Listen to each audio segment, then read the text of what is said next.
Welcome to week 4. We are excited. You sound very excited. I'm calm. That doesn't mean I'm not excited. So just a small snippet of Chelsea and I's marriage journey, as far as what we've invested in our marriage. So we took a marriage course through our church, and intimacy was a topic that Chelsea and I both wanted to talk about, which is probably the same for a lot of you out there also, because it is a very rise to the top topic for a lot of couples that either they're struggling or they're not seeing eye to eye in, and they would really like to progress in their own relationship in that aspect. But anyways, what I was going to say is one of the courses that we did through our church, it was like topic, like 14? Yeah, it was way like way at the end, and I'm all like, we just skip to the end, because I mean, I want that to be like topic 1. And even so, the marriage coaches that we reached out to and sought out for wisdom along our journey of improvement to struggle well together was, even before we even started the program, I told Chelsea firsthand, I said, if this doesn't make you automatically want me like 10 times more often than you already do, let's ask for 100, but I'll take 10. Is it really worth it? You know? So that's my firsthand confession to say that, hey, I think it's pretty obvious to most couples out there that there is gaps in intimacy between husbands and wives out there. And I think that two mature spouses, as they talk and work through the topic of intimacy, would agree that they want it to be the same. Right? Like, nobody would be like, well, do you want to have the same desire for me that I have for you? Would I answer no? Like, no. Right. You probably wouldn't have that with two individuals that were striving and working together towards a better marriage or relationship. Nobody would say no to that question. So I wanted to kind of frame the episode within that realm of reality, and in understanding that this is a very common topic that point of spouses tension. Just don't see eye to eye. Yeah, because we came to a point where we were coming up to the same issue over and over and over, and that's why we want to approach the intimacy topic a little differently. Because just look at I did. I'm just distracted by your bow the whole time. Okay. We want to look at it differently because everyone automatically jumps into physical intimacy and equates intimacy as sex. And so a lot of the answers are, we'll just have more sex, or fake it till you make it if you're the lower sex drive person, or what are some other ones that you can think of? Like different challenges, like make sure you're having some sort of physical touch or something every single day. But it wasn't helping us in the sense of, because I could only force myself into, being that person for so long until either I burned out or I, just felt like this isn't me. And it wasn't solving the issue of increasing my desire for my husband. And so it was really frustrating, both of us. And we just could not understand, we're doing things, we're checking the boxes, we love each other, we're on the same page of we both want to have the same level of intimacy, but we were not getting the answers that we were looking for. Sure. Like, we were not getting the solutions that were helping us. And we didn't feel close. Yeah. And I think that some of those examples that Chelsea used just now of, be diligent, purposely think about your spouse in a romantic and intimate way. Those aren't necessarily bad tips. No. Just they have to be exercised with the right conditions that your heart, mind, soul, and emotions are at as spouses. And that's what we were missing. So that might have been okay advice for some people at a different time. But what I failed to realize, as I conveyed to you in the beginning of, my introductory comments of, well, unless you want me more, blah, blah, blah, then it's not worth it. Well, you know what? we still reached out and, extended our time and our money out to an opportunity to improve ourselves. And what was really highlighted was our inadequacies of not being on the same page emotionally, spiritually, and being vulnerable with one another. And those were the problems that only resulted in the lack of physical intimacy that both Chelsea and I desired together. So we were focused on the problem. Well, fix my problem, without truly identifying what was causing the different levels of desire that we had for one another. So, well, it's like taking a medication and covering the symptoms, but you still have the root problem. Right.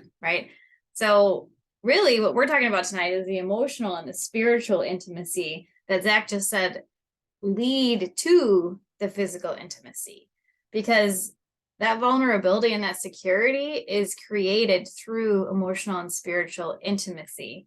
And that does lead to this deeper connection where the physical act of sexual intercourse and everything that goes with it is like the ultimate culmination of that, and the byproduct of having this intimacy that we were totally missing, that is unique in a marriage by God, under God, through God, and God we trust, that the world cannot experience, but we can. Right. And this is where we're coming at for exceptional marriages, that this is the beauty of it.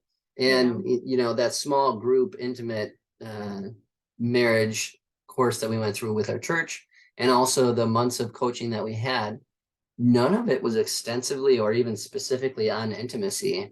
But I can tell you that Chelsea and I grew so much in our physical intimacy because we identified things that we didn't even see in these other areas. So, yeah. Well, I think the biggest one is that, we're together all the time. We're talking all the time, but were we really spending focused time talking to each other every day? Right. And I think we weren't really for a while, we always touched base on what we were doing that week, or who had a doctor's appointment, or how was your day, honey? It was great. What'd you do today? Just different things like that. But actually having, and it doesn't have to be like mind blowing, deep conversations either, because rarely it was. Right. Because we know everything about each other. A couple of those, which would be really heartfelt, Yeah. And I think just having that time of no distractions, and, even just 20 minutes or less of we are here with each other, we're present, and we're talking, even if, you're using some kind of a conversation starter that you got offline or in a book or something, silly questions like, if you won $1 million, what would you do first? Stuff like that, like, can be so silly, but really brings back that. You really don't stop after that 2 seconds of, well, I would buy a sweet motorcycle, or a plot of land, or whatever you've been wanting to buy. I mean, there'd always be follow-on conversations, and that would lead to talking about your dreams and what's passionate about the things that you envision for your future and your dreams. So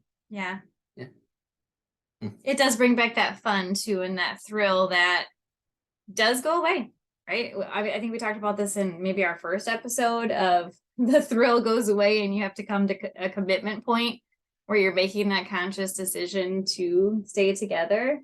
But it doesn't mean that just because we're comfortable. I mean, I feel like this is the most beautiful place to be, because we are extremely comfortable with each other, but we also are doing these things that foster the thrill and excitement. And it doesn't mean that every day is exciting. Yeah. We have mundane days, just like everyone else, but it definitely keeps it more fun and exciting. And, and that does translate into the bedroom as well. So. Yeah. So I kind of wanted to talk, Chelsea and I marinate and think about what we want to talk about on our podcast, and we do like a pre-walkthrough, which we're thinking about recording sometime, eventually, because it'd be funny. It'd be comical. But either way, we take others' feedback on what we want to talk about. But either way, you take some diligent time, both as me as an individual, Chelsea an individual, and we talk about it. And something that really spoke to me this week when I was thinking about what do we want, because we already knew I want to talk about intimacy this week. But I really sat back and I thought about intimacy, and especially the growth that Chelsea and I have experienced in our marriage. And I thought the most pivotal aspect that I think speaks to the intimacy that we have shared is could be wrapped up in the word forgiveness. And as Chelsea and I were speaking together on the topic of forgiveness and how that plays such an important role in our ability to be intimate with one another, it's Chelsea called it 3-tiered, but tiered makes it seem like one's higher than the other, but it's more like threefold. Three-faceted, Sure, multifaceted. right. We all know, and we have professed this many times throughout our episodes, that Chelsea and I are Christ-following individuals. We fail at points, but we need to acknowledge that and repent. By that, we mean turn from things we've done wrong. So we know that in our spiritual walk as individuals, we fail God on a daily basis, whether that's in thought, word, or deed. And we just need to acknowledge that and be aware of it so that we can guard our hearts and our minds against temptation. Well, at the same respects, we know that we fail people, whether that's friends, family, our spouse in this particular. Our children. Yes. So everyone that you interact with, are people that you could potentially wrong in some way. And I don't want to use the word sin against but at the same time, yeah. We're not talking about offending people here. No, not necessarily. You actually sinning against somebody or hurting. You could sin by offending somebody based on what you did. But just because someone's offended doesn't necessarily mean it's a sin. But we're not getting into that. We're not going to get into that debate. But what we're saying is that there's wrongs vertically with God that we have in our hearts, our minds, and our actions. And then there's things, especially in regards to our spouse, where we wrong them either physically, emotionally, in our hearts, our words, actions, and our mind as well. So we just need to be aware of those things. And I'm going to just open this up in saying that everyone is tempted and has certain things that they do wrong on a spiritual basis, but also in a spousal relationship. Some people are very harsh with their words that can just cut to the core of somebody and can be so incredibly hurtful. There's infidelity, whether that's in word. Now we said word, thought, or deed, but that could be digital now too. Right. You can add so many ways. Nonetheless, I think we can all agree that after some amount of time with another person that you are that is your spouse, you are going to be hurt to the core by your spouse. Love in and of itself is a risk, right? Because it's vulnerable and it's scary. Sure. You're literally putting your heart out there into the care of somebody else. In every single one of us. Who is a failed person too. And that's the point I was just going to make, is we all have imperfections. So it's challenging. Like, think of yourself going to a job interview. You never say, these are my 10 weaknesses for real. Now they might ask you, like, what are your top 3 weaknesses? And you spin something right? to make it sound positive. Right. That's not the type of interaction that we have with our spouse, that's right? That's not helpful in marriage. There has been a time over the last 3 years where I came home to Chelsea and said, I really made a blunder at work. You cannot believe what I did. I didn't do it consciously, but what actually happened was just a terrible thing. She's laughing at me right now. She knows exactly what I'm talking about. I'm not going to say it now. But when I made a mistake, it had 100% pure intentions, but it was just from everyone else who observed it. Wow, that was bad. Insert foot and mouth. So this was a wrong committed through words. But nonetheless, once I was conscious of the fact that it was a wrong, what is the first thing that I did? I immediately, in the most sincere way, apologized and asked for forgiveness. So that's what I want to kind of lead this into, is I pointed out that we all have wronged each other in our marriage, and even to family or friends, or in some way. And the most mature way to approach it and move forward is to truly acknowledge you're wrong, because no one's perfect. And because what we're trying to truly get to is 100% vulnerability with our spouse, so that we can be real and open with each other and be closer to the oneness that God designed. We can't do that if we're putting up walls Or we're trying to Or spin getting- our weakness as Yeah, a or positive giving thing. a fake portrayal of who we are or things that we have done, said, or thought. So it's very, very important to confess and repent from the things that you have done wrong. So I'll kind of leave it at that and let you talk a little bit more about the forgiveness aspect of things, which is equally as important. Yeah, I think, well, like Zach just said, we all do something wrong to each other in marriage at some point. And then the big question is, okay, now what? Right. And I feel like there's really only three things that can happen. Either you're done, right? The wrong is too big in your eyes and you can't move on. So you move out, right? You're done. Yep. Or you just become stagnant, roommate status, it just, you become ships passing in the night. Yep. You're not going to work on it. You're just going to ignore it. And that's usually when people get divorced after the kids leave because there's nothing to They keep thought them that together was anymore, better. right? Yeah. Don't do that. Or you can grow through it. And we were talking about this and I said, can you have an exceptional marriage without overcoming serious hurt in your marriage? And we think maybe you can, but at least for us, I said it's in my personal opinion, this is my opinion. I think it's conceptually possible, of course. Sure. I mean, and if you are, please come talk to us because we would love to know. Well, not just us, but everyone. Talk to everyone. Tell us all because yeah. But no, I think everyone deals with a significant issue in their marriage of being hurt. I mean, there's one thing that you look at a couple and you might hear somebody who's looking for guidance come to you and say, this is my problem. And to you, that might be a small thing. So insignificant. Why is this such a big issue? And that's why I think that conceptually, sure, it's possible. But in reality, I think most everyone who's been married for any significant amount of time, if they haven't yet, they're going to come across an event in their marriage that people aren't seeing eye to eye. There's hurt and there's a need for forgiveness. That's just an obvious thing. I think so. My bottom line answer is no, that never happens. Is it impossible? I also don't think it's impossible, but the biggest question is when it happens, now what? Right. And for us, it was okay, well, divorce is not an option. Right. So we can either be stagnant in roommate status and hate ourselves and each other for the rest of our lives, or we can figure this dang thing out and move past it, and I think a lot of times it's either that hurt is going to fester, and just get worse and worse and worse, or like Zach is talking about, we have this forgiveness. So already said, forgiveness, asking God's forgiveness, which comes freely.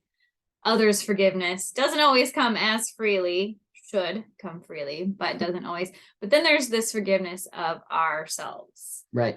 Which I know you're going to talk about. Sure. So last week, I kind of opened up the episode with, that bait stick that the devil likes to just keep us beaten down with.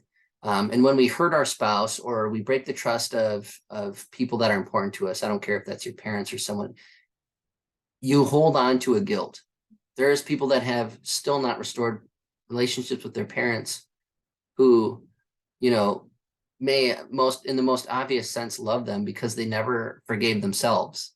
And the same thing happens in our relationship with our spouse. If you hurt your spouse in such a way that you can see in their eyes and it brings tears in an emotional movement to you, that you hurt them in such a way, it's hard to sometimes forgive yourself, even though they have verbally and even in their actions and everything about them that you can observe personally, you can see that they have moved past, they have forgiven, but you might still be there holding that stick. And it might not even be the action that you did or the words you said or the things you thought anymore that you're holding on to, but now you've just exchanged that stick for a different one, which is guilt, and you're still there, not progressing. And I compared that analogy last week with our spiritual walk. That also keeps us in the spiritual valleys. We don't want to be in a spiritual valley because what we're trying to get after here tonight is you want to be on a high level same level optimally with your spouse, spiritually and emotionally. But if your spouse has moved on spiritually and emotionally towards you, but you're not letting yourself progress because you're grasping onto this guilt, You're like, and you're just, yeah, it's just like, the thing that Christ or God's word talks about. It's like a millstone being hung around your neck, and you're continually sinking into the depths of the sea. You're not, and all you had to do the whole time was go, take it off. Yeah, it's almost like the spouse who has moved on is like on top of this hill in this beautiful like meadow, and we're like, hey, come up here, it's beautiful, and you're like, no, come check it out. I don't want to. But so I wanted to emphasize and talk about forgiving yourself. So we've kind of talked about all three just now. We kicked it off with talking about how there's the spiritual forgiveness that we should seek out from the Lord. And Chelsea said it's absolute.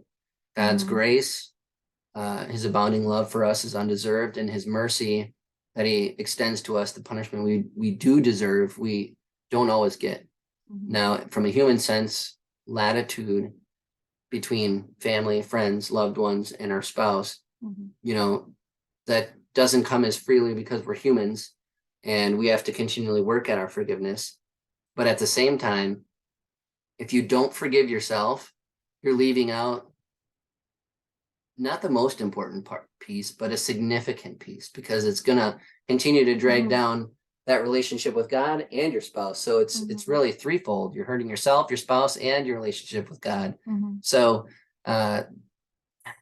it's something that is challenging as it is. And if this is something you're struggling with, I encourage you to reach out to a spiritual mentor, somebody close to you that you trust, that will guide you in the right way. But forgiving yourself is very, very important, because without that, you're not going to be able to progress as a team. Right? Well, I think when we talked about it this morning, you had said it's like you building a wall around yourself. Right. When you're trying to foster intimacy with your spouse, and your spouse is on this side of the wall, like so really there's something there. It's like a feeling, right? Yeah. It's like you can't have that physical intimacy because there's something that's off. And I think we felt this for years, that it's just like, so there's two walls that could exist. Yeah. One between the one who maybe is refusing to offer forgiveness, and a wall that perhaps maybe you put up yourself because you're not allowing yourself to progress and offer yourself forgiveness. So there could be a wall between the two parties, right, here on camera, right? And maybe, I forgive Chelsea and my wall's down, or she forgives me and her wall's down. But if we never forgave each other, there's still forgive ourselves. Yeah. I'm sorry. What did I say? You said forgive each other, but I'm sorry. You know what we meant. Yeah. So either way, what I'm saying is the end result is there's still a barrier to you and your spouse and your wife being on the same exact page. So you're not meeting the end result, which is where you want to be. So right. So if you are sitting here listening to this and you are feeling that your physical intimacy is just not where you want it to be, we encourage you to look at your physical intimacy as a cart, and to go back to your emotional and spiritual intimacy as the horse, because so often we're focusing on that physical, and that's really just a combination of the other two, like I've said before. So for me, emotional intimacy really came not from talking, because I'm good at talking, but it was more about letting myself be known fully and not trying to people please with my husband. And so a lot of times, like, I've always been the person in my family that was the strong one, I would make jokes to lighten the mood when things were really hard. And then I would go back to a place by myself and bawl my eyes out alone, that's just always been me. And, so now we call that stuffing. That I had this big rucksack and I would stuff it full of, I'll deal with that later. And then there would be a little pebble that would go into that bag and it would just explode all over Zach. And he'd be like, where did this come from? Yeah. There's been times over the last couple of years where we would have a small disagreement that's relatively easy to fix through a calm discussion where there's really nothing too crazy. And it would just turn into me sobbing. Yeah, and it would turn into Chelsea just like, And I've done this since I was a child. Yeah. And my mom knows, and she tells me stories of, you know, when I was back in 4-H, I was probably the youngest one in the horse camp. And I like got to work. I did my thing. I killed myself that whole week. And then I cried all the way home in the truck because that's just who I am. I'll be the strong one for everybody. But this piece of emotional intimacy for us has, it's really uncomfortable for me. I don't like talking about feelings, guys. Like, unless they're good feelings, I don't like them and they make me uncomfortable. But this is what we want to encourage you with. You have to get uncomfortable in order to grow. And if you can't get uncomfortable and vulnerable with your spouse, you're never going to have that security to have amazing physical intimacy on the other side. Right. So I think that was probably the hardest aspect of this intimacy for me. I don't know. Would you say the spiritual was the hardest for you for a while? Because I know for years I said, pray with me. Yeah. Pray with me. Pray with me. Sure. Yeah. You know? You're right, and you're putting me on the spot somewhat. Sorry. But no, that's okay. This is That's feeling real. spirit move, man. I'm just saying I haven't really thought about my weakest area of the three that we talked about, but And not to say that you're like a weak spiritual leader, because No, that's not it at no, all. that's I mean, not it. this guy knows his Bible inside and out, and knows so much more than I do about the foundational things, because you were raised Lutheran and you went through confirmation and you learned all of that. yeah, And I don't have a lot of that, you know? Sure. So anyway, that's not what I'm no. getting at, but more of the intimacy part of spiritual. No, I think, I mean, I'm inclined to agree with you, but again, because I haven't thought too Sure. in deep about it, I'd say more or less my own fault was, and this is a characteristic that was brought to my attention about me, was that I'm a people pleaser. We're both people pleasers, Yeah. which is not So, helpful. because of that, though, it led me to conduct myself in a certain way. And because I had that perfectionist attitude, anyone could open my desk drawers right now and, you know, see that all my pens are organized and my desk is clean. And not to such an extent that I need to talk to a counselor, but I do generally strive for perfection, high Mhm. performer. So even in the smallest of things, when I would fail, I'd beat myself up. So I already I wasn't speaking from an outside opinion earlier with the bait stick thing. Like I held on to guilt so long for everything that I've done wrong, whether it was significant or small, and even outside of our spousal relationship, that's something that I've struggled with, that has really prevented me from growth. So you're right, in a spiritual sense, that impacted me. In to your earlier comments, it didn't prevent me from knowing God's scripture, but it did prevent me from the more important thing, which is that personal relationship with God, because I didn't feel worthy enough to have that intimate prayer life. I didn't feel worthy to sit with my spouse and I mean, talk to there's God. nothing more vulnerable Yeah. than praying together, like right. legitimately, not just like Lord bless his food, But to like sit with my spouse, yeah, the person you admire most, and you strove, I don't know, maybe you got married, you know, quickly, but you know, maybe years for, and you strove to earn their approval, to agree to spend the whole rest of their life with you, to sit in front of them and be like, God, I really sucked at this. No, I'm teasing, but in true honesty, that's what it comes down to. And that is where I struggled to grow in my spiritual life for several years. So, but now that I know that, the only thing, like, you want to turn me on, you keep just improving, pray with right? me, baby. Yeah, that's fine. You know, whatever. But that came through us purposely being vulnerable with one another. And once you're able to do that, and this is something, like I said, we've learned from our marriage coaches, our small groups, where, you know, we're all mutually trying to get better and being vulnerable, even in that small group sense, where we were able to have our eyes open to where we're weak, or where we're failing to grow, or why we're failing to grow in these important areas. And then once you know, take action. So it's been a great blessing, despite some initial reservations about, well, that's not really necessarily the area I struggle in. So Mhm. I'm not going to pay too much attention. No, actually, that's where you're probably struggling. And the fact that you Sure. think you're not is maybe leading to other issues. So, Yeah. Yeah. sure. And I think just one last thing before we wrap it up here that I wanted to mention was, love languages. I know for him, because he is so organized and he has so much of like, okay, what do I need to do? What do I need to do to Yeah. increase your desire for me, right? And he would say, like, am I not attractive or what? I keep Right. myself clean. Like Do I I stink? right, Don't like, and I'm like, no, you are so my sexy. breath smell? Like there was nothing he was doing wrong. And so he went to, okay, so what can I do? Give me a checklist. What are the things? But what we've learned is that filling each other's love language is really more like the gravy.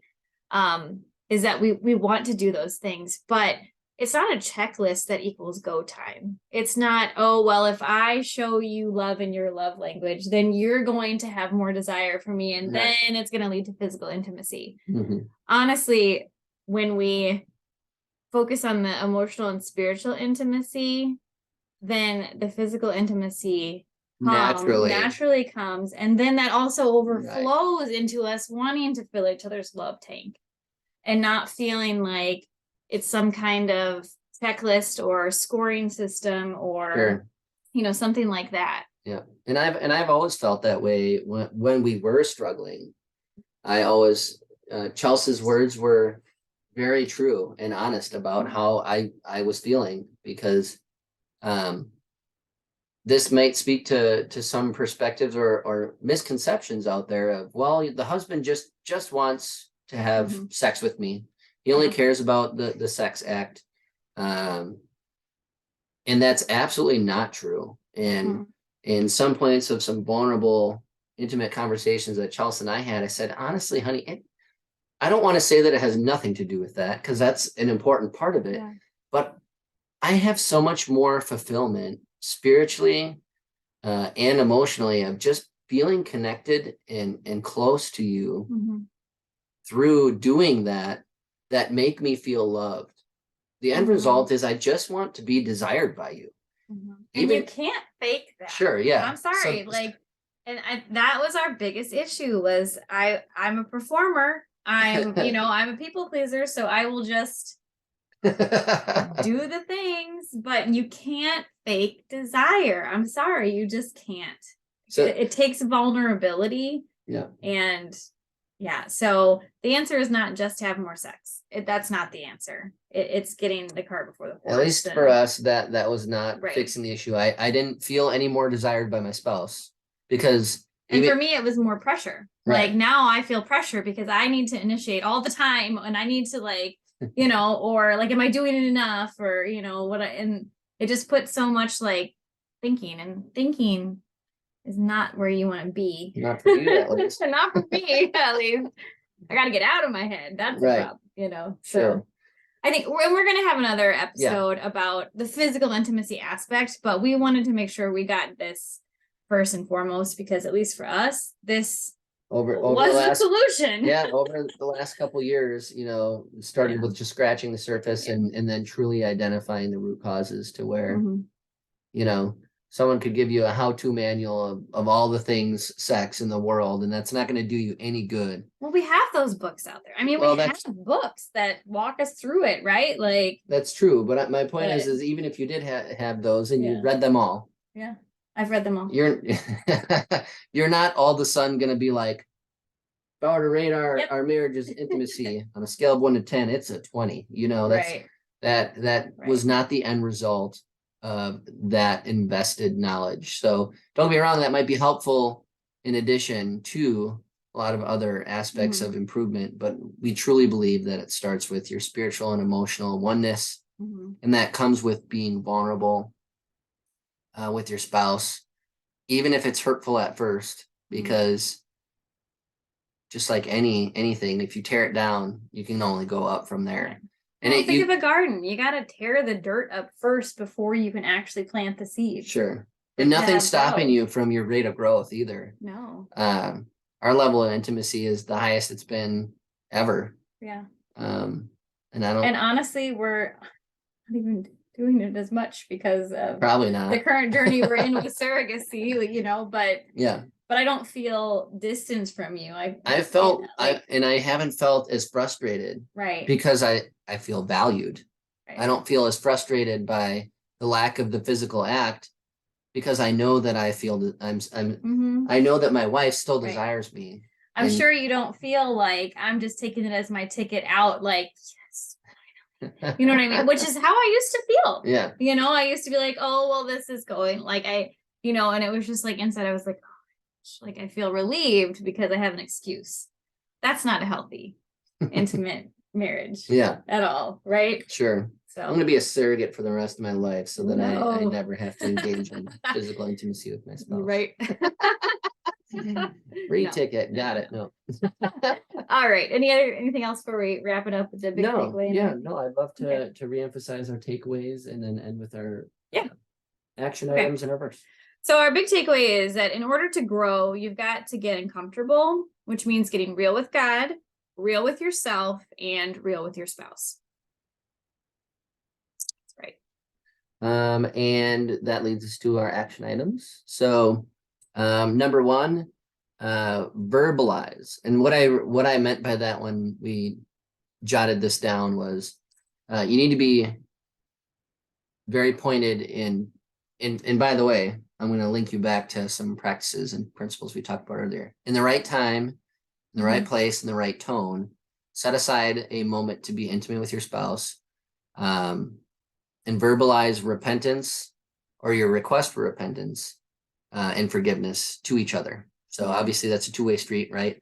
You're confessing and repenting, and then you're also offering forgiveness from the both of you to each other for any way in which you might have hurt one another. Now, if you've already done that, awesome. But you'd be surprised if you were to take some individual time and think of ways that maybe you've hurt your spouse, even if it's something insignificant, how much more you can build trust with one another and already start establishing some great closeness with your spouse by verbalizing your need for forgiveness, confessing and repenting of things that you've done wrong. So right.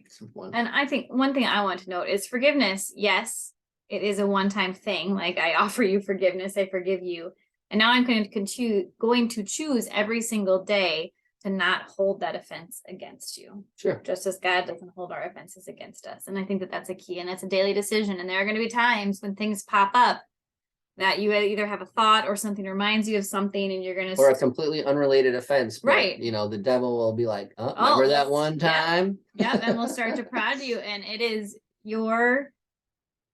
Well, you have to shut those things down, because you can go down those rabbit holes and it's not helpful or healthy for anyone. And it's just going to cause you to bring up old wounds, and it's not helpful if your goal is to move forward and grow.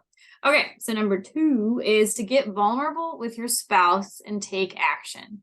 So whichever of these areas that we talked about today, maybe it's emotional, maybe it's spiritual, probably one of those two that will lead to the physical. But whatever area that you're feeling uncomfortable in, look for a way that you can take action in that area, because that's the area you need to take action in. It's not an area you feel comfortable in, right? Like if you're fine praying with your spouse, well, great. Okay. But maybe you're not fine talking about your feelings, or, you know, maybe you're not fine initiating sexual intimacy with your spouse, you know? So where do you need to take action? Like, this whole, podcast is about our perspective. If your perspective is perhaps a little different, and maybe you're just needing to be more vulnerable on a physical level, which wasn't our problem area, that's fine too. Just pick one of those things. Pick something and be vulnerable. Right. And step out in that vulnerability and just take that risk. Yeah, exactly. So our verse that we really centered this whole thing around, and actually this is the verse that we picked for our wedding day, I believe, is Genesis 2:24-25. Do you want to read it, or do you just want me to read my scratch that I wrote? Well, I want to read directly from the Word of God. Because my scratch is a little different. Go ahead. Okay, Genesis again, 24. Chapter 2, verse 24. For this reason, a man will leave his father and mother and be united to his wife, and they will become one flesh. The man and his wife were both naked and they felt no shame. I also read verse 25. Yeah. So, which I really liked verse 25 because, you know, if you're both naked and you feel no shame, I mean, that's vulnerability and security in and of itself. Sure. Right there. Yeah. Right. And it embodies the whole multifacet of intimacy. Even though we wanted to focus on the oneness part, the one Right. flesh aspect of, you know, I know there's so many different little ceremonial things people do when they get married. It used to be the candle lighting, then it was the mixing of the sand. Or like tying ropes or like together, your hands or whatever the thing was. But all of that to say is there should be no distinguishable difference between the two elements that are joined together in that small ceremonial event. And in the same way, there should be no differences in the harmony emotionally and spiritually with your spouse. And I can at least attest from our experience that if your emotional and spiritual intimacy is in harmony and there's no distinguishable differences, that physical intimacy is going to flourish. It's going to improve from where it currently is and continue to get better and better. Yep. 100%. Yeah. All right. That's it. That's a wrap. Until next week, guys.